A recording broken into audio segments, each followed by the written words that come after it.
Hello बच्चों, मैं हूं आरजे सर और अपन डिस्कस कर रहे हैं आज अपना नया चैप्टर। पहली यूनिट अपनी इलेक्ट्रोस्टैटिक्स है वो कंप्लीट हो चुकी है, जिसमें अपने 4 चैप्टर डिस्कस किए हैं। पहला चैप्टर अपना था विद्युत क्षेत्र, दूसरा था गाउस का नियम, तीसरा था विद्युत विभव और चौथा था संधारित्र। तो पहली यूनिट अपनी कंप्लीट हो चुकी है। आज अपन अपनी दूसरी यूनिट है वो स्टार्ट करने जा रहे हैं, विद्युत धारा, इलेक्ट्रिक करंट। जो दूसरी यूनिट का पहला चैप्टर होगा वो अपना चैप्टर नंबर 5 होगा, विद्युत धारा होगा, इलेक्ट्रिक करंट होगा। तो आज के लेक्चर में अपन पढ़ने जाएंगे विद्युत धारा के बारे में और इससे रिलेटेड कुछ बेसिक कंसेप्ट। तो देखते हैं वन बाय वन। अपने पास में खूब सारे कंटेंट यहाँ पर हैं कि विद्युत धारा अपन को डिस्कस करनी है, धारा घनत्व अपन को डिस्कस करना है, मुक्त इलेक्ट्रॉनों की आदर्शिक गति भी अपन को डिस्कस करनी है, माध्यम मुक्त पथ अपन पढ़ेंगे और विश्रांति काल अपन पढ़ेंगे। तो सबसे पहले अपन शुरू करते हैं विद्युत धारा, इलेक्ट्रिक करंट क्या होती है। अपन ने क्लास 10th में भी इस चीज को पढ़ा है। क्लास 10th में जब आप लोगों ने विद्युत धारा वाला चैप्टर पढ़ा था तो वहां एक नॉर्मल सी डेफिनेशन आपको देखने को मिलती है कि आवेश प्रवाह की दर विद्युत धारा कहलाती है। आवेश प्रवाह की दर को क्या कहा था वहां पर? विद्युत धारा कहा था। अभी अपन इसी डेफिनेशन के साथ एक दूसरी डेफिनेशन और देखने वाले हैं कि मान लो अपने पास में यहां पर कोई ये चालक है यहां पर ये अपने पास में क्या है, कोई चालक है। इस चालक को अपन किसी बैटरी से कनेक्ट कर देते हैं तो ये बैटरी के सिरे हो गए अपने पास में प्लस एंड माइनस। तो इधर धारा का प्रवाह शुरू होना हो जाएगा कि नहीं हो जाएगा? तो धारा का प्रवाह शुरू हो रहा है, इसका मतलब यहाँ क्या प्रवाहित हो रहा है? आवेश प्रवाह हो रहा है। कितने समय प्रवाह हो रहा है? ये एकांक समय में देख सकते हैं। एकांक समय में जितना भी आवेश प्रवाहित होगा उस आवेश प्रवाह की मात्रा ही क्या कहलाएगी?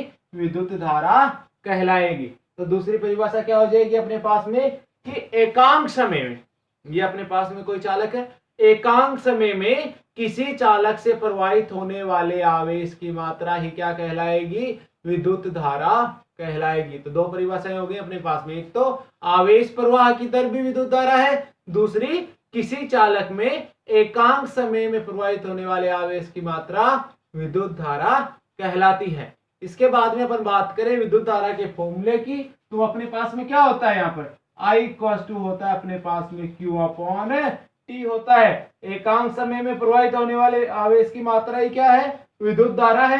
अगर यहाँ पर I औसत की बात करते, औसत धारा की बात करते अपन, तो अपने पास में क्या हो जाता? Del Q upon del T हो जाता। और ऐसे ही मान लो अपन I तात्क्षणिक की बात करते, 11th क्लास में अपन ने औसत और तात्क्षणिक बहुत अच्छे से पढ़ा था चैप्टर 3 में। तो यहाँ पर I तात्क्षणिक की बात करेंगे तो क्या हो जाएगा? dq अपॉन dt हो जाएगा। तात्क्षणिक का मतलब एक ही क्षण में, एक पल में कितना काम अपन कर रहे हैं। तो एक पल में, एक क्षण में जितना आवेश प्रवाहित होगा उसे अपन क्या बोल देंगे? तात्क्षणिक विद्युत धारा बोल देंगे। इसके बाद में अपन बात करें इसके मात्रक की। मात्रक क्या हो जाएगा अपने पास में? Q अपॉन T है धारा I बराबर। Q का मात्रक क्या होता है? कूलाम, और T का क्या होता है? सेकंड होता है। तो मात्रक क्या हो गया अपने पास में? कूलाम पर सेकंड, या इसको अपन बोल सकते हैं एम्पियर। तो अपने पास में दो मात्रक हो गए, कूलाम पर सेकंड या फिर एम्पियर। ये तो बात थी ऐसा ही पत्ती में, इसका मात्रक होता है कूलाम पर सेकंड और एम्पियर। लेकिन अगर अपन सीजीएस पद्धति की बात करें, किसकी बात कर रहे हैं अपन? सीजीएस पद्धति की। तो यहां पर विद्युत धारा का जो मात्रक होगा वो होता है बायोट।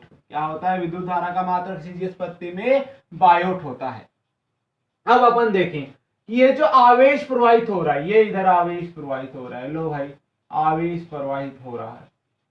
ये जो आवेश प्रवाह हो रहा है, विद्युत धारा का प्रवाह हो रहा है, ये हमेशा कहां होता है? इलेक्ट्रॉन के प्रवाह के विपरीत होता है, तभी तो बाधा उत्पन्न होती है उसके अंदर। इलेक्ट्रॉन प्रवाह के विपरीत उत्पन्न, जहां पर अपने पास में धारा का प्रवाह हो रहा है। अब अपन बात करें, जो धारा है यह अदिश होती है। धारा क्या होती है?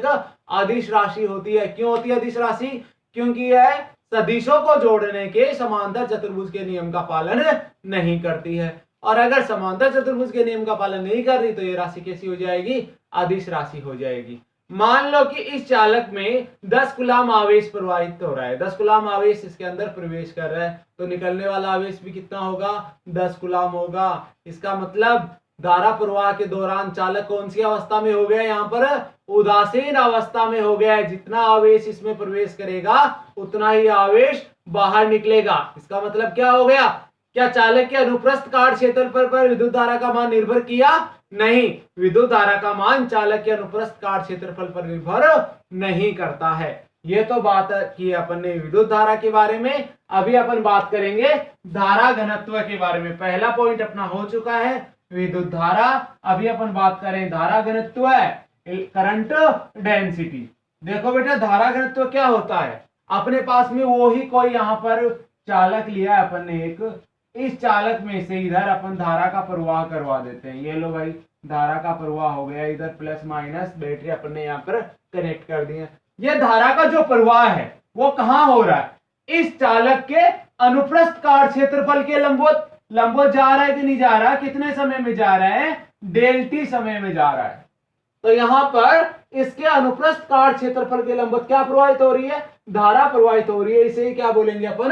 धारा घनत्व बोलेंगे। तो धारा घनत्व की परिभाषा क्या हो गई? किसी चालक के एकांक अनुप्रस्थ काट क्षेत्रफल के लंबवत प्रवाहित धारा क्या कहलाएगी? धारा घनत्व कहलाएगी। धारा घनत्व को अपन जे से डिनोट करते हैं। किसे रिप्रेजेंट करेंगे इसको? जे से। तो जे औसत का फॉर्मूला क्या हो जाएगा अपने पास में? Del S upon del I हो जाएगा। सॉरी बेटा, del I upon del S हो जाएगा। यहां पर अपन ने क्या बोला था? एकांक अनुप्रस्थ काट क्षेत्रफल के लंबवत प्रवाहित धारा ये क्या कहलाती है?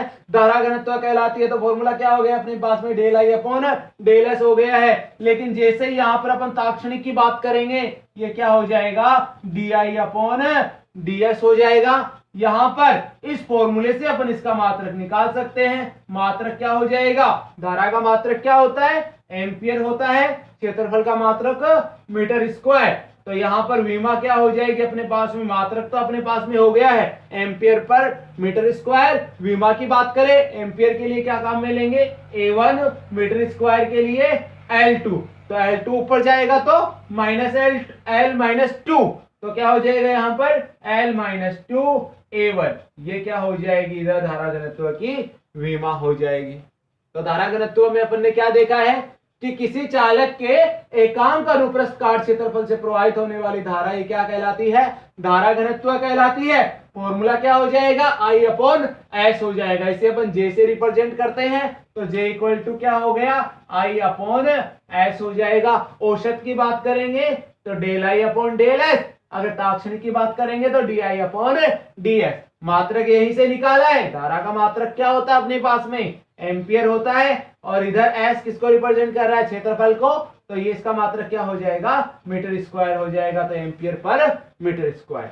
ये बात थी अभी तक विद्युत धारा की और धारा घनत्व की। अभी अपन बात करेंगे मुक्त इलेक्ट्रॉनों की यादृच्छिक गति। मुक्त इलेक्ट्रॉनों की यादृच्छिक गति से अपना क्या मतलब है? यादृच्छिक का मतलब क्या होता है? अपने हिसाब से जहां भी गति करे मुक्त इलेक्ट्रॉन, और अपने हिसाब से गति हो रही है। इसका मतलब यहां पर विभवांतर काम कर रहा है क्या? यहां पर कोई भी विभवांतर काम नहीं कर रहा।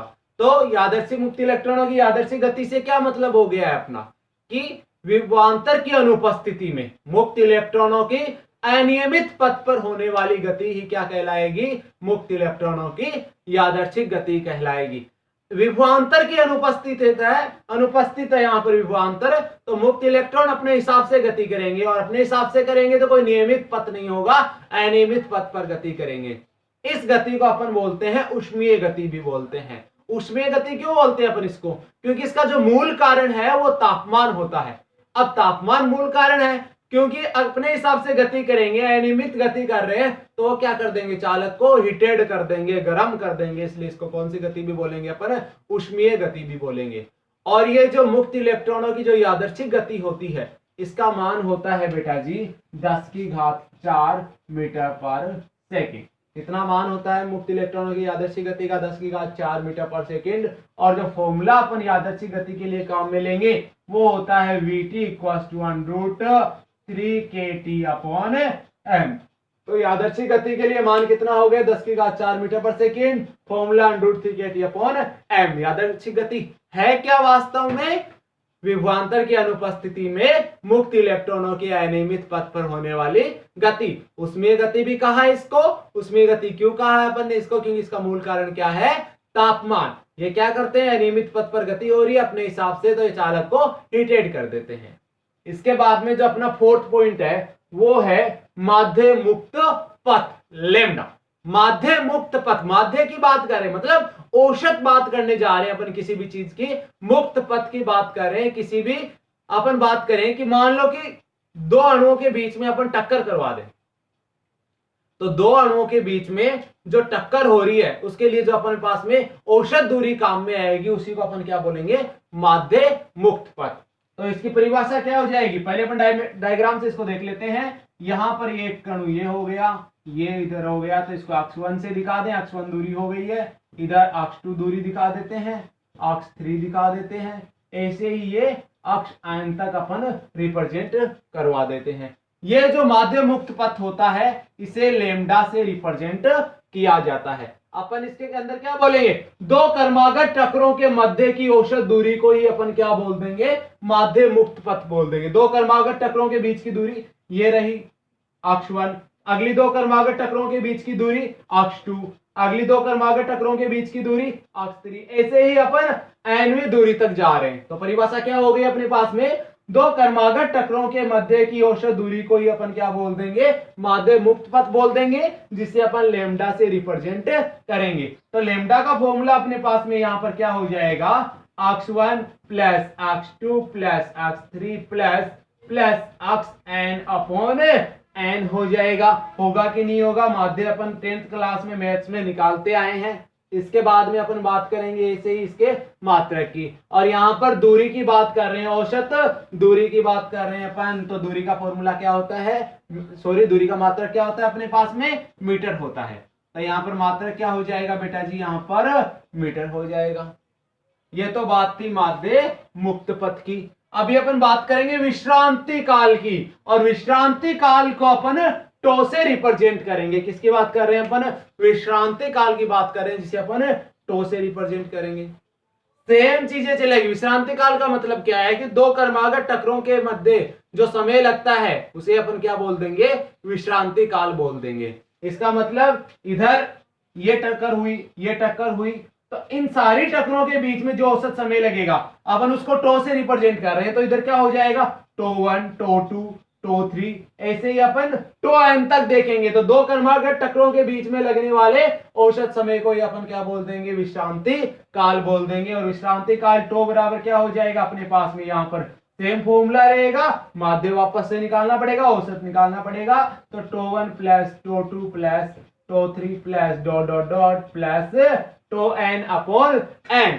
और अपन को पता है यहां पर क्या हो रहा है, दो क्रमागत टक्करों के बीच में समय लग रहा है, तो विश्रांति काल बोल रहे हैं, तो इसलिए इसका मात्रक क्या हो जाएगा, समय का मात्रक क्या होता है, सेकंड होता है। तो यहाँ पर विश्रांति काल का मात्रक भी क्या हो जाएगा, सेकंड हो जाएगा। ये बात थी विश्रांति काल की। तो अपन ने अभी देखे 1 बाय 1 करके ये कुछ कंटेंट। विद्युत धारा अपन ने किसको बोला, आवेश प्रवाह की दर को। धारा घनत्व किसको बोला, कि किसी भी चालक के लंबवत एकांक अनुप्रस्थ काट क्षेत्रफल से गुजरने वाली धारा। मुक्त इलेक्ट्रॉनों की यादृच्छिक गति क्या थी, विभवांतर की अनुपस्थिति में मुक्त इलेक्ट्रॉनों की अनियमित पथ पर होने वाली गति, अपने हिसाब से गति हो रही है उनकी। माध्य मुक्त पथ दो क्रमागत टक्करों के बीच में लगने वाला औसत समय, औसत दूरी, दो क्रमागत टक्करों के बीच की औसत दूरी को अपन क्या बोलेंगे, माध्य मुक्त पथ बोलेंगे। यहाँ पर अक्ष 1 अक्ष 2 अक्ष 3 अक्ष 4।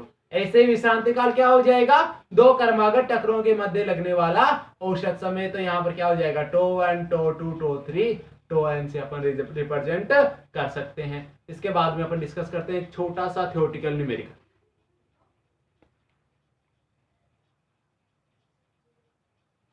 हाँ बेटा, अपने पास में जो थ्योरेटिकल क्वेश्चन है वो है अपने पास में कि किसी चालक का तापमान बढ़ाने पर विश्रांति काल पर क्या प्रभाव पड़ेगा।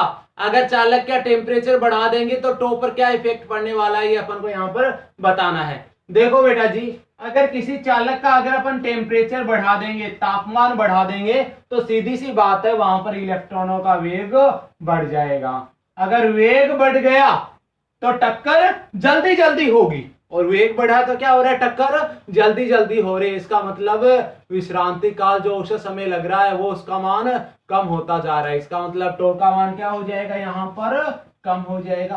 तापमान बढ़ा तो वेग बढ़ा, वेग बढ़ा तो औसत समय घटता जा रहा है, टक्करें जल्दी जल्दी हो रही है तो विश्रांति काल का मान कम हो जाएगा। चैप्टर के एंड में अपन और भी अच्छे अच्छे न्यूमेरिकल्स इसमें डिस्कस करेंगे। अगला जो अपना कल का टॉपिक होगा वो होगा अपवहन वेग, ड्रिफ्ट वेलोसिटी। इस चैप्टर में आज के कंटेंट्स में कोई भी डाउट हो तो आप कमेंट कर सकते हैं, बता सकते हैं। स्टडी को कंटिन्यू रखिए, बहुत ही शानदार चैप्टर, बहुत ही मजा आने वाला है अपन को इसको पढ़ने में। थैंक यू, जय हिंद।